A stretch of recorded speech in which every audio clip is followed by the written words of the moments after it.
Welcome back. With me now is Rosie Duffield, the Member of Parliament for Canterbury, Whitstable and the Villages. Lovely to see you this morning. Look, let's start. Hello. Let's start with the Chancellor crying in the House of Commons on Wednesday. I'm asking you because you once made that comment when you left the Labour Party that, quotes, it was like leaving an abusive relationship and that the party and indeed the Prime Minister had a woman problem. Did we see that play out last week? I think by his own admission, he failed completely to notice that Rachel Reeves was so distressed, which is quite extraordinary. But then when you're up against it at the dispatch box, perhaps that is possible. I guess he was concentrating on his answers. But surely if you work so closely with someone, you've got some idea of the fact that they might not actually be able to go into the chamber. And she was damned if she did, damned if she didn't. We all felt terrible watching that, I think. I don't know what it was that was going on with her, but she shouldn't have been there. She shouldn't have been there, I think, even if she did have a personal problem in the background that obviously hasn't been commented on.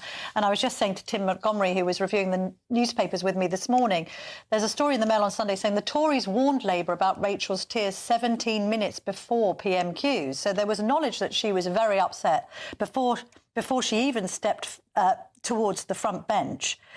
What is it with Labour? I mean, when you said it had a women problem, and this has been something echoed actually by Louise Haigh after she got fired as Transport Secretary, what's going on? Is Number 10 too blokey? We obviously know historically they can't elect a female leader, but just speak to what the atmosphere might have been like last week for the Chancellor with so much criticism of her in the press.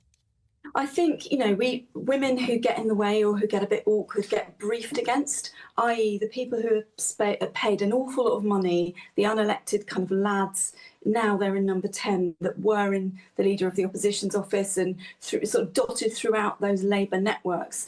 They're paid a lot of money and they brief against mostly women. If you look at since Starmer became Prime Minister, Sue Gray, Lou Haigh, Annalise Dodds, you know, all of the people leaving, Vicky Foxcroft, me, all women. I don't think that's a coincidence because, I mean, I've heard recently that some other Secretary of States have been briefed against, but the journalists haven't gone with those stories, mostly if they're political editors who are women. It's all part of the pattern. Women who are awkward get shunted out of the way or their lives get made to feel very uncomfortable.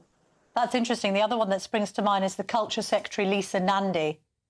She's also been the subject of rumours, and Bridget Phillipson, actually, who I interviewed earlier, and we're going to play it out a little later. You know, these people might be reshuffled out. Yeah, not really hearing that about any of the men. No, it is always the women. That's an interesting observation. Do you know anything about these rumours of a row between the Chancellor and either Angela Rayner or the Prime Minister? Have you heard anything from your insiders? Angela Rayner is obviously not in the same political sort of wing of the party as Rachel Reeves. I imagine they probably do clash over things like the spending on all of the houses and all the other projects that Angela Rayner is in charge of. But I don't personally know any of those rumours. It's a very tight-knit circle and I've never been part of that.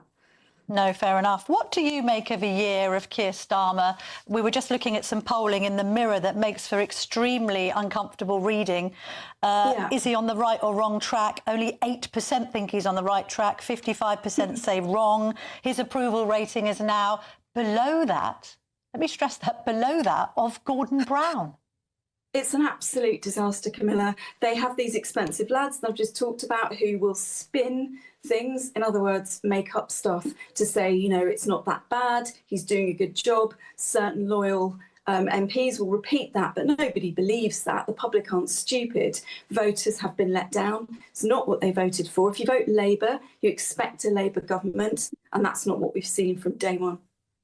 But do you think that the rot has set in now? Can they recover from this? Because we've got a lot of time, haven't we, until the next general election. We're all behaving as if there's going to be an election next week. There won't be. It'll be 3 to 4 years from now. That's really true. And you know, having been a reporter on this, you know, in politics for a long time, that is a huge amount of time in politics. That's saying a week is a long time in politics is really true. And we were all ready to give up on Starmer after the Hartlepool by-election some 4 years ago. And he did manage to turn it around. But I'm not sure how strong that turnaround was. I think that was the Tories imploding. So if he's come from that base, there's not a lot to build on. If you don't build your foundations and your convincing story within the first year, you're standing on shifting sand. There's no progress to be made if you can't even get to the first solid step of showing the country what your story is, what you stand for. So I think there might be a few shallow gains and some positive news in the next 3 or 4 years, but the foundations are rotten, and I don't think they can come back from this.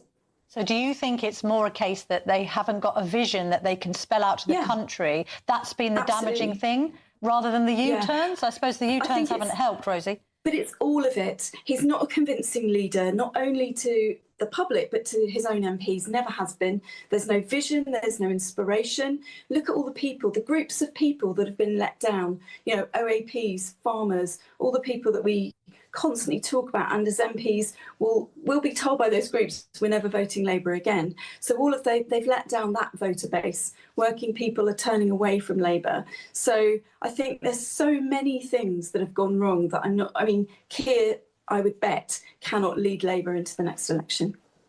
Wow, that's quite the statement. Who would be able to convince you to return to Labour if they were leader? At the moment, I'm not sure I could be convinced. There's always rumours that Wes Streeting is sort of between Wes Streeting and Angie Rayner, and I guess they're two different wings of the party. Maybe someone else will come down the middle, who knows? I think the public could go with Wes Streeting. Labour members and activists and union people would go with Angie Rayner. She's very popular with members. So I think it's a question of who they're trying to galvanise, and they'll need the troops on the ground to deliver leaflets and to get through to the next election. Wes Streeting's got a very small majority at the moment, so he's got to work in his own patch.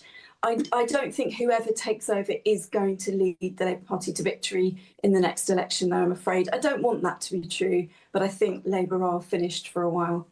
Also, we now have Jeremy Corbyn and Zara Sultana in their own party, and apparently Wes Streeting is one of their targets. They're very much hoping they can unseat centrist MPs, if you can call Wes Streeting that, from his seat in Ilford North and others. How worried should Labour be about this Corbyn redux, this Corbyn revival? I think quite worried, because I now sit on the naughty benches, as we call it, with some of those independents and Jeremy Corbyn. They're gaining popularity, and as Tim Montgomery was just saying, the way that we vote as a country is splintering now. It's not just the two main parties dominating everything. I think people are looking at issues, and that's why those independent MPs did so well. And yes, Wes Streeting's seat is a typical threatened one by those independents, because Gaza is a big issue there. A quick word on the Supreme Court ruling, because I've not had a chance to speak to you since that momentous day.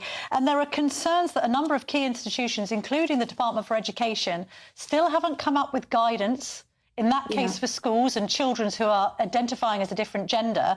What's happening here? Do we think that there is some roadblocks being put up by the blob, Rosie?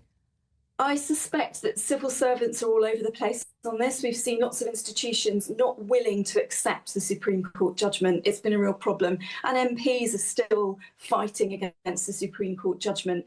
Those MPs clearly don't understand that the majority of the public are with that Supreme Court judgment and are just basically about common sense. Not unkindness, not unfairness, but common sense and biological reality.